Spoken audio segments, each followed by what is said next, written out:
Ah, that's so irritating. Okay, hello. Sorry that I'm late. Technical difficulties. Technology is terrible. So I'm gonna give out a shout out today. I'm gonna give a shout out to my wonderful roommate who just helped me figure out how to do this.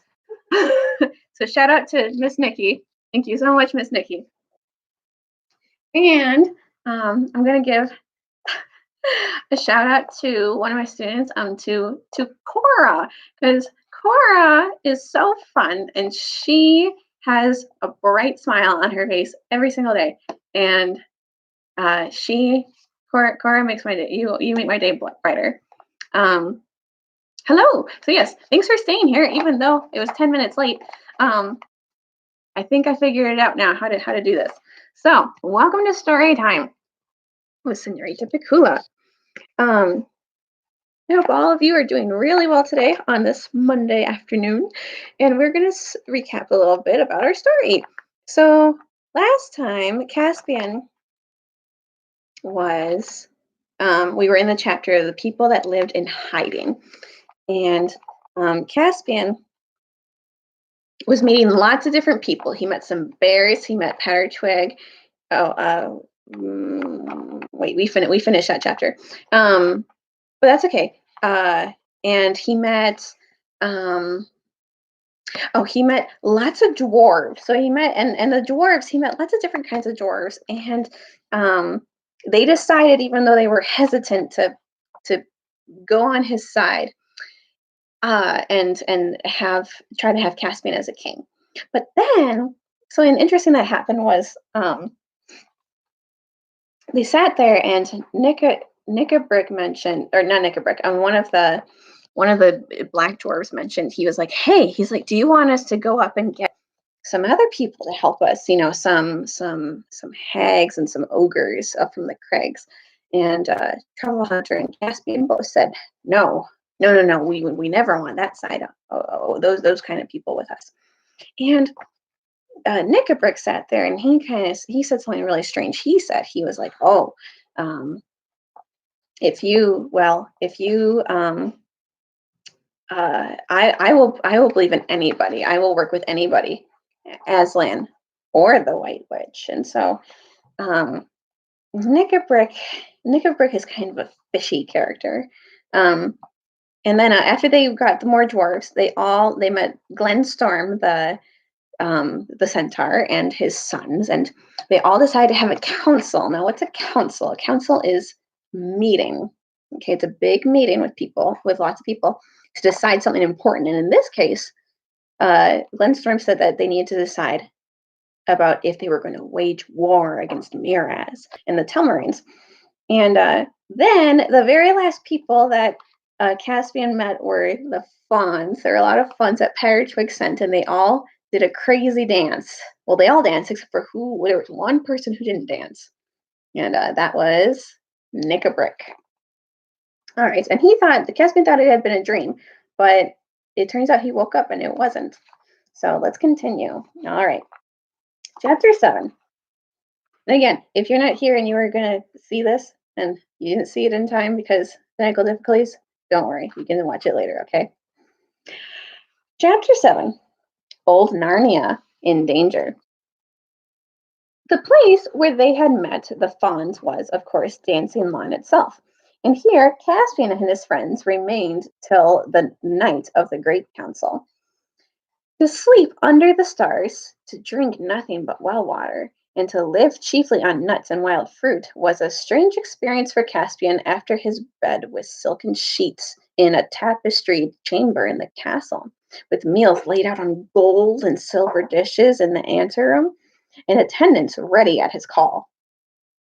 But he had never enjoyed himself more.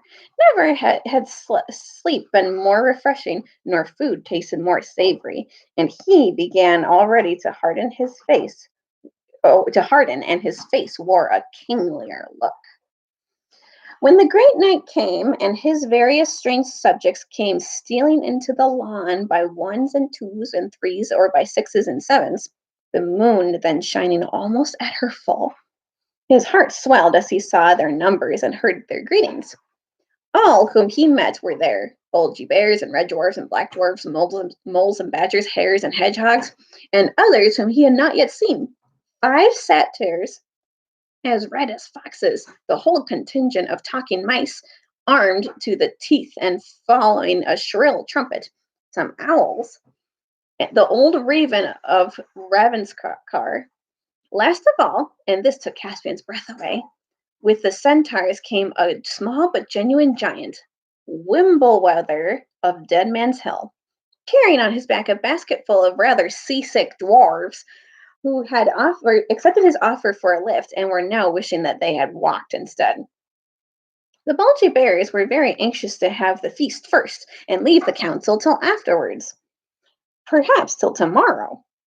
Reepicheep and his mice said that councils and feasts could both wait, and proposed storming Miraz in his own castle that very night. Twig and the other squirrels said they could talk and eat at the same time, so why not have the council and feast all at once? The moles proposed throwing up entrenchments around the lawn before they did anything else. The fawns thought it would be better to begin with a solemn dance. The old raven, while agreeing with the bears that it would take too long to have a full council before supper, begged to be allowed to give a brief address to the whole company.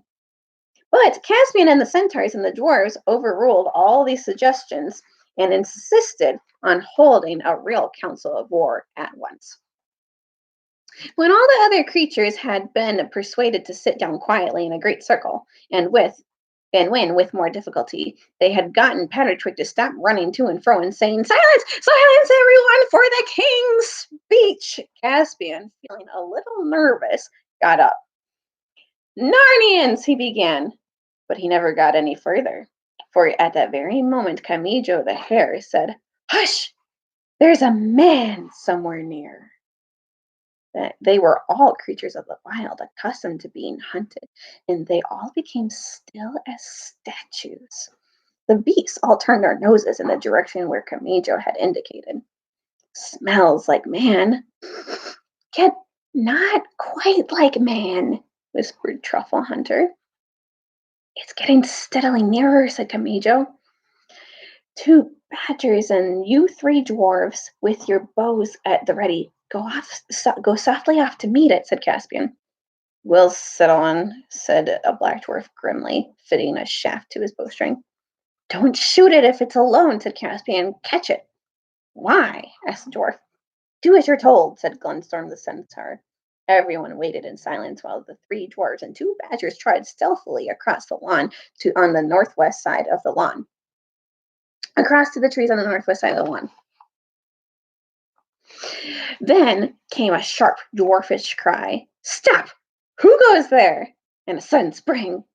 A moment later, a voice, which Caspian knew well, could be heard saying, all right, I'm unarmed.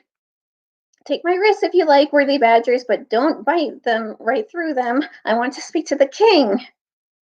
"Dr. Cornelius!" cried Caspian with joy, and rushed forward to greet his old tutor. Everyone else crowded round. "Pah," said Knickerbrick, "a renegade dwarf, a halfer. Shall I pass my sword through its throat?" "Be quiet, Knickerbrick," said Trumpkin. "The creature can't help its ancestry." "This is my greatest friend and the savior of my life," said Caspian, "and anyone who doesn't like his company may leave my army at once. Dearest doctor, I am glad to see you. How did you ever find us out?" "By a little use of simple magic, your majesty," said the doctor, who was still puffing and blowing from having walked so fast. "But there's no time to go into all that now. We must all fly from this place at once. You are already betrayed, and Miraz is on the move. Before midday tomorrow, you will be surrounded." "Betrayed," said Caspian, "and by whom?" "Another renegade dwarf, no doubt," said Knickerbrick. "By your horse, Destrier," said the Dr. Cornelius. "The poor brute knew no better. When you were knocked off, of course, he went dwaddling back to his stable in the castle. Then the secret of your flight was known. I made myself scarce, having no wish to be questioned about it by Miraz in Miraz's torture chamber. I had pretty good guess from my crystal as to where I should find you, but all day, that was the day before yesterday, I saw Miraz's tracking parties out in the woods. Yesterday, I learned that his army is out. I don't think some of your um, pure-blood dwarves have as much woodcraft as might be expected. You left tracks all over the place. Great carelessness. At any rate, something has warned Miraz that old Narnia is not so dead as he hoped, and he is on the move. Hurrah! Said a very shrill and small voice from somewhere at the doctor's feet. Let them come. All I ask is that the king will put me and my people in the front. What on earth? Said Dr. Cornelius. Has your majesty got grasshoppers or mosquitoes in your army? Then, after stooping down and peering carefully through his spectacles, he broke into a laugh. By the lion, he said, it's a mouse. Signor Mouse, I desire your better acquaintance. I am honored to meet so valiant a beast. My friendship you shall have, learned man, piped Reepicheep, and any dwarf or a giant in the army who does not give you good language shall have my sword to reckon with. Is there time for this foolery? Asked Knickerbrick. What are our plans, battle or flight? Battle if need be, said Trumpkin, but we are hardly ready for it yet, and this is no very defensible place. I don't like the idea of running away, said Caspian. Hear him, said the bulgy bears. Whatever we do, don't let us have any running, especially not before supper, and not too soon after it either. Those who run first do not always run last, said the centaur. And why should we let the enemy choose our position instead of choosing it ourselves? Let us find a strong place. That's wise, your majesty, that's wise, said Truffle Hunter. But where are we to go? Asked several voices. Your majesty, said Dr. Cornelius, and all you variety of creatures, I think we must fly east and down the river to the great woods. The Telmarines hate that region. They have always been afraid of the sea and something that may come over the sea. That is why they have let great woods grow up. If traditions speak true, the ancient Cair Paravel was at the river mouth. All that part is friendly to us and hateful to our enemies. We must go to Aslan's How. Aslan's How, said several voices. We do not know what it is. It lies within the skirts of the great woods, and it is a huge mound which Narnians raised in very ancient times over a very magical place where there stood and perhaps still stands a very magical stone. The mound is all hollowed out within into galleries and caves, and the stone is in the central cave of all. There is room in the mound for all of our stores. Those of us who have most need of cover and are most accustomed to underground life can be lodged in the caves. The rest of us can lie in the wood. At a pinch, all of us, except this worthy giant, could retreat into the mound itself, and there we should be beyond the reach of any danger except for famine. It is a good thing we have a learned man among us, said Truffle Hunter, but Trunken muttered under his breath, Soup and celery! I wish our leaders would think less about these old wives' tales and more about food and arms. But all approved of Cornelius's proposal, and that very night, half an hour later, they were on the march. Before sunrise, they arrived at Aslan's How. It was certainly an awesome place. A round green hill on top of another hill, long since grown over with trees, and one little low doorway leading into it. The tunnels inside were a perfect maze till you got to know them, and they were lined and roofed with smooth stones, and on the stones, peering in the twilight, Caspian saw strange characters and snaky patterns and pictures in which the form of a lion was repeated again and again. It all seemed to belong to an even older Narnia than the Narnia of which his nurse had told him. It was after they had taken up their quarters in and around the How that fortune began to turn against them. King Miraz's scouts soon found their new lair, and he and his army arrived on the edge of the woods. And as so often happens, the enemy turned out stronger than they had reckoned. Caspian's heart sank as he saw that company after company arriving, and though Miraz's men may have been afraid of going into the wood, they were even more afraid of Miraz. And with him in command, they carried battle deeply into it, and sometimes almost to the How itself. Caspian and the other captains, of course, made many sorties into the open country. Thus, they were fighting on most days and sometimes by night as well. But Caspian's party had, on the whole, the worst of it. At last, there came a night when everything had gone as badly as possible, and the rain, which had been falling heavily all day, had ceased at nightfall, only to give place to raw cold. That morning, Caspian had arranged what was his biggest battle yet, and all had hung their hopes on it. He, with most of the dwarves, was to have fallen on the king's right wing at daybreak, and then, when they were heavily engaged in battle, giant Wimbleweather, with the centaurs and some of the fiercest beasts, was to have broken out from another place and endeavored to cut off the king's right off from the rest of the army. But it had all failed. No one had warned Caspian because no one in these later days of Narnia remembered that giants are not at all clever. Poor Wimbleweather, though as brave as a lion, was a true giant in that respect. He had broken out at the wrong time from the wrong place, and both his party and Caspian's had suffered badly and done the enemy little harm. The best of the bears had been hurt, a centaur terribly wounded, and there were few in Caspian's party who had not lost blood. It was a gloomy company that huddled under drooping trees to eat their scanty supper.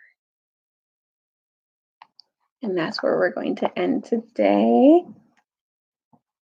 Um, Hope that you liked it. We're going to find out tomorrow what happens after that for Caspian and his army. They're having a rough time of it. Thanks for watching. If you haven't watched it again, sorry that I was late. And click subscribe below if you haven't. And we'll see you tomorrow.